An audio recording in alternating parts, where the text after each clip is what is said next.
Hi friends, welcome back to Ela's kitchen and beyond. നമ്മൾ മലയാളികൾക്ക് മീൻ എങ്ങനെ ഉണ്ടാക്കിയാലും വളരെയധികം ഇഷ്ടമാണ് അല്ലേ?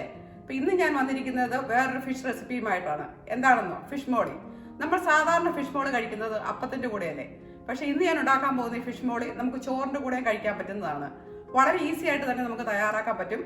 നോക്കിയാലോ എങ്ങനെയാണ് ഈ ഫിഷ് മോളി ഉണ്ടാക്കുന്നതെന്ന്. ഇന്ന് ഞാൻ ഫിഷ് മോളി ഉണ്ടാക്കാൻ പോകുന്നത് വെളുത്ത ആകോൽ ഉപയോഗിച്ചാണ് കേട്ടോ. ഇതെങ്ങനെയാണ് ക്ലീൻ ചെയ്യുന്നതെന്ന് നമുക്കൊന്ന് നോക്കാം.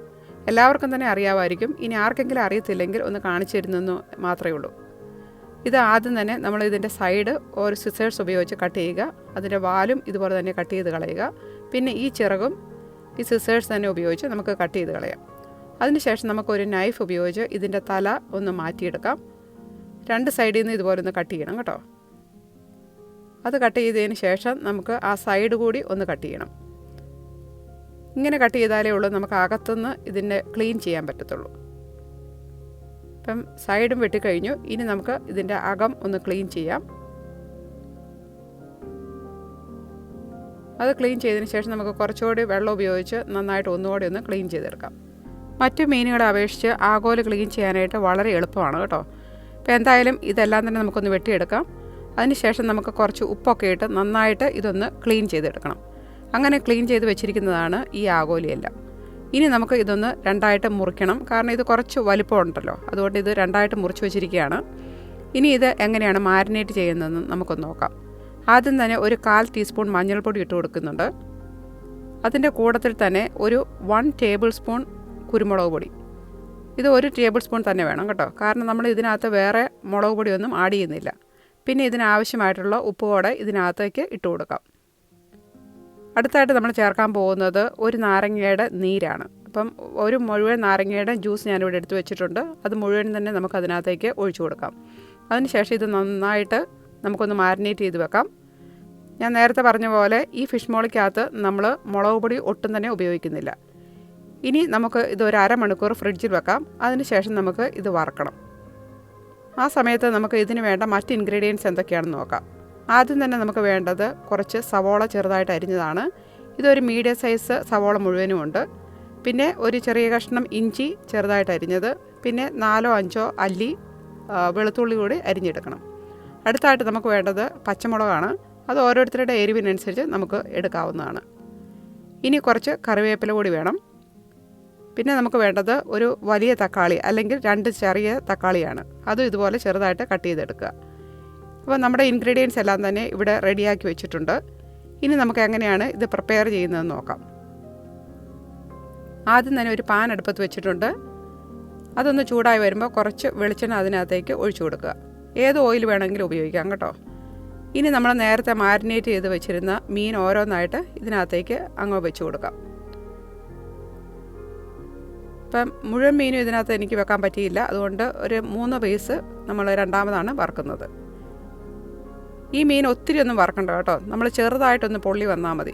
ഒത്തിരി അങ്ങ് ഹാർഡായിട്ട് വറുത്താൽ അത് ശരിയാകത്തില്ല. അപ്പം ഒരു 5 മിനിറ്റൊക്കെ കഴിയുമ്പോൾ നമുക്കിതൊന്ന് മറിച്ചിടാം. മറിച്ചിട്ടതിന് ശേഷം ആ സൈഡും ഒരു 5 മിനിറ്റ് വെന്തതിന് ശേഷം നമുക്കിത് എടുക്കാവുന്നതാണ്. ഈ ഫിഷ് മോളി വെക്കുമ്പോൾ പ്രത്യേകം ശ്രദ്ധിക്കേണ്ട കാര്യം അതാണ്. ഒത്തിരി നമ്മൾ മൂത്ത് പോകരുത് മീൻ. അപ്പോൾ ഇത് ഏകദേശം റെഡി ആയിട്ടുണ്ട്. ഇനി നമ്മൾ ഇതിന് ഓയിലിൽ നിന്നും പുറത്തേക്ക് എടുക്കുകയാണ്. അപ്പോൾ നമ്മൾ ഇട്ടിരുന്ന മീൻ മുഴുവൻ തന്നെ ഇതുപോലെ എടുത്തു വെക്കാം. അതിന് ശേഷം നമ്മൾ ബാക്കിയിരുന്ന മീൻ കൂടി നമുക്ക് വറുത്തെടുക്കാം. അപ്പോൾ മീൻ മുഴുവൻ തന്നെ ഞാൻ മാറ്റിയിട്ടുണ്ട്. ഇനി ബാക്കിയിരുന്ന ഒരു 3 കഷ്ണമുണ്ട്, അതുകൂടെ ഞാൻ വറുത്തെടുക്കുന്നുണ്ട്. അപ്പോൾ അതും ഇതുപോലെ തന്നെ അധികം മൂക്കാതെ നമ്മളിത് വറുത്തെടുക്കുന്നുണ്ട്.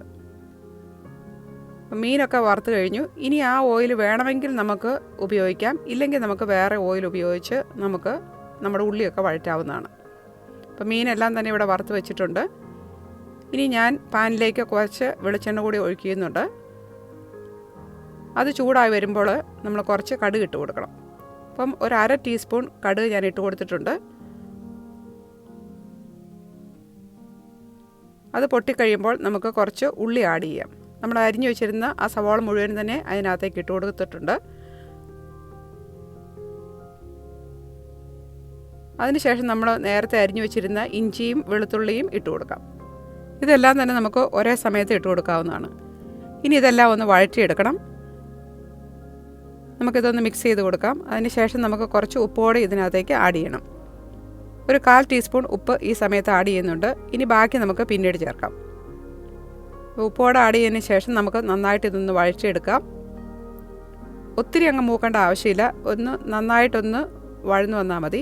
ഈ സമയത്ത് നമുക്ക് എടുത്തു വെച്ചിരുന്ന പച്ചമുളക് ഇട്ട് കൊടുക്കാം. അതിൻ്റെ കൂടെ തന്നെ കറിവേപ്പില കൂടി ആഡ് ചെയ്യുന്നുണ്ട്. ഇത് രണ്ടും ഇട്ടതിന് ശേഷം നമുക്ക് നന്നായിട്ട് ഒന്നുകൂടി ഒന്ന് മിക്സ് ചെയ്ത് കൊടുക്കാം. ഇനി നമ്മൾ ചെയ്യാൻ പോകുന്നത് കുറച്ച് മഞ്ഞൾപ്പൊടി ആഡ് ചെയ്യുകയാണ്.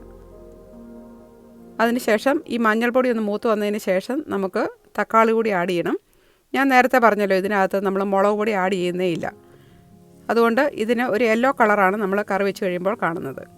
അപ്പം മഞ്ഞൾ മൂത്ത് കഴിഞ്ഞു. ഇനി നമുക്ക് നമ്മൾ നേരത്തെ അരിഞ്ഞു വെച്ചിരുന്ന തക്കാളി കൂടി ആഡ് ചെയ്യാം. ഈ സമയത്ത് ഞാൻ കുറച്ചുകൂടി ഉപ്പ് ആഡ് ചെയ്യുന്നുണ്ട്. അതിനുശേഷം നമുക്ക് നന്നായിട്ട് ഇതൊന്ന് ഇളക്കി അതൊന്ന് മൂടി വെച്ച് വേവിക്കണം. നമ്മൾ ഈ സമയത്ത് ഇതിനകത്ത് വെള്ളമൊന്നും ഒഴിക്കുന്നില്ല കേട്ടോ. ഇതുപോലെ തന്നെ ആ തക്കാളിയിൽ നിന്നുള്ള വെള്ളമൊക്കെ ഒന്ന് ഇറങ്ങി അതൊന്ന് സോഫ്റ്റ് ആകണം. അതിനുവേണ്ടി നമുക്കിതൊന്ന് മൂടി വെച്ച് വേവിക്കാം. ഇപ്പോൾ ഒരു 5 മിനിറ്റൊക്കെ കഴിഞ്ഞിട്ടുണ്ട്. നമുക്കിത് എങ്ങനെയാണെന്നൊന്ന് നോക്കിയാലോ. ഇപ്പം കുറച്ചൊക്കെ ഇത് വാടി വന്നിട്ടുണ്ട്, മുഴുവനും ആയിട്ടില്ല. അതൊന്നുകൂടി ഇളക്കിയതിന് ശേഷം നമ്മൾ ഒരു പ്രാവശ്യം കൂടി മൂടി വെച്ച് വേവിക്കുന്നുണ്ട്. ഇനി ഒരു 5 മിനിറ്റോടെ നമുക്ക് വെന്തതിന് ശേഷം ഇതെങ്ങനെയുണ്ടെന്ന് നോക്കാം. ഇപ്പോൾ 5 മിനിറ്റ് കഴിഞ്ഞിട്ടുണ്ട്. തക്കാളിയൊക്കെ കുറച്ചുകൂടി വെന്തിട്ടുണ്ട്. ഇത്രയും മതി കേട്ടോ, ഒത്തിരി അങ്ങ് വെന്ത് പോയില്ലെങ്കിലും കുഴപ്പമൊന്നുമില്ല.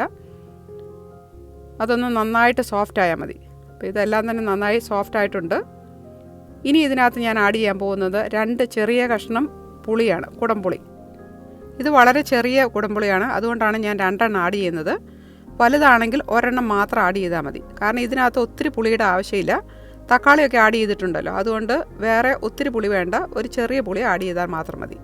ഇനി ഇതെല്ലാം കൂടെ കുറച്ച് വെള്ളം ആഡ് ചെയ്തതിന് ശേഷം നമുക്കിതൊന്ന് മൂടി വെച്ച് വേവിക്കാം. വെള്ളമൊക്കെ ആഡ് ചെയ്തിട്ടുണ്ട്. ഇനി ഇതൊന്ന് ചൂടായി വരുന്നതിന് വേണ്ടി നമുക്കൊന്ന് വെയിറ്റ് ചെയ്യാം. ഈ സമയത്ത് അതിനകത്ത് ഉപ്പൊക്കെ നമുക്കൊന്ന് നോക്കാം. കാരണം നമ്മൾ ഉള്ളി വഴറ്റിയപ്പോഴും തക്കാളി വഴറ്റിയപ്പോഴും ഒക്കെ കുറച്ച് ഉപ്പിട്ടിട്ടുണ്ടല്ലോ.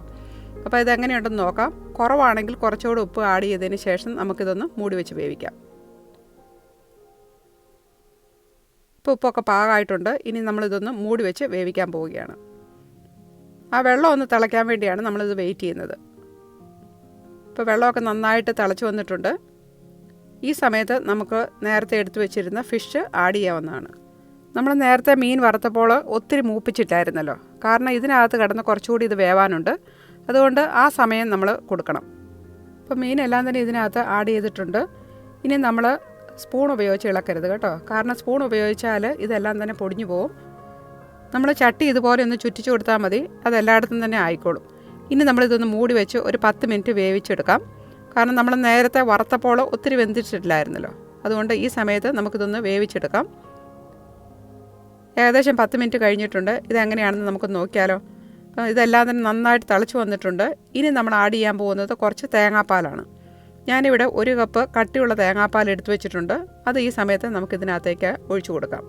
തേങ്ങാപ്പാൽ ഒഴിച്ചതിന് ശേഷം വീണ്ടും നമ്മൾ ചട്ടി ഒന്ന് ചുറ്റിച്ചു കൊടുക്കുക. അങ്ങനെ ചെയ്യുമ്പോൾ തേങ്ങാപ്പാൽ എല്ലായിടത്തും തന്നെ അങ്ങോട്ട് മിക്സ് ആയിക്കോളും. അതിനുശേഷം ഇനി നമ്മൾ അധികം ഒന്നും ചൂടാക്കേണ്ട ആവശ്യമില്ല, ചെറുതായിട്ടൊന്ന് ചൂടാക്കിയാൽ മാത്രം മതി.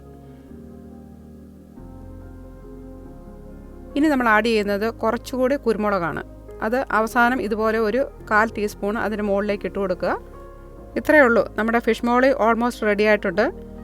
ഇനി നമുക്ക് വേണമെങ്കിൽ ഡെക്കറേഷന് വേണ്ടി ഇതുപോലെ 2-3 ടൊമാറ്റോ കട്ട് ചെയ്ത് നമുക്ക് അതിൻ്റെ മുകളിലോട്ട് വെച്ച് കൊടുക്കാം. ഇതോടെ നമ്മുടെ ഫിഷ് മോളിയുടെ പ്രിപ്പറേഷനൊക്കെ കഴിഞ്ഞിട്ടുണ്ട്. വളരെ ടേസ്റ്റി ആയിട്ടുള്ളൊരു ഡിഷ് തന്നെയാണ് കേട്ടോ.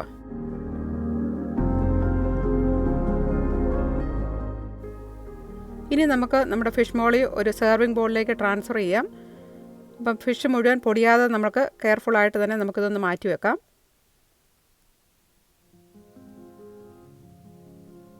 ഞാൻ നേരത്തെ പറഞ്ഞ പോലെ ഇത് ചോറിന് കഴിക്കാനായിട്ട് വളരെ നല്ല ഒരു ഫിഷ് മോളിയാണ്.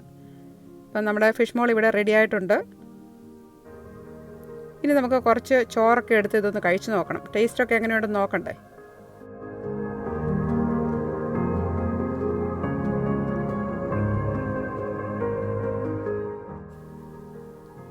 ഇന്ന് ഇതിൻ്റെ കൂടെ ഞാൻ കഴിക്കാൻ പോകുന്നത് വാഴച്ചുണ്ടും പയറുകൂടെ തോരൻ വെച്ചതും പിന്നെ ലോങ് ബീൻസ് മെഴുക്ക് പുരട്ടി വെച്ചതുമാണ്.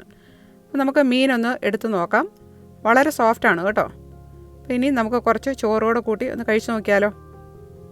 എങ്ങനെയുണ്ട് നമ്മുടെ ഫിഷ് മോളി നിങ്ങൾക്ക് ഇഷ്ടപ്പെട്ടോ? ഈ ഫിഷ് മോളി നമുക്ക് ക്യാറ്റ് ഫിഷോ അല്ലെങ്കിൽ കിങ് ഫിഷ് അങ്ങനെ ഏത് മീൻ കൊണ്ട് ഉണ്ടാക്കാവുന്നതാണ്. വളരെ ടേസ്റ്റി ആയിട്ടുള്ള ഒരു ഡിഷ് തന്നെയാണ്. അപ്പൊ നിങ്ങൾ ഇതുവരെ ഉണ്ടാക്കി നോക്കിയിട്ടില്ലെങ്കിൽ ഒരു പ്രാവശ്യം ഇതൊന്ന് ഉണ്ടാക്കി നോക്കുക. നിങ്ങൾക്ക് ഇഷ്ടപ്പെടുന്നുണ്ടെങ്കിൽ നിങ്ങളുടെ ഫ്രണ്ട്സിനോട് ഫാമിലിയോടൊക്കെ പറയുക. അതുപോലെ എന്റെ ഈ ചാനൽ നിങ്ങൾക്ക് ഇഷ്ടപ്പെടുന്നുണ്ടെങ്കിൽ അതൊന്ന് സബ്സ്ക്രൈബ് ചെയ്യണം കേട്ടോ. വീണ്ടും അടുത്ത ആഴ്ച നമുക്ക് വേറെ വീഡിയോ ആയിട്ട് കാണാം. Stay tuned. Bye for now.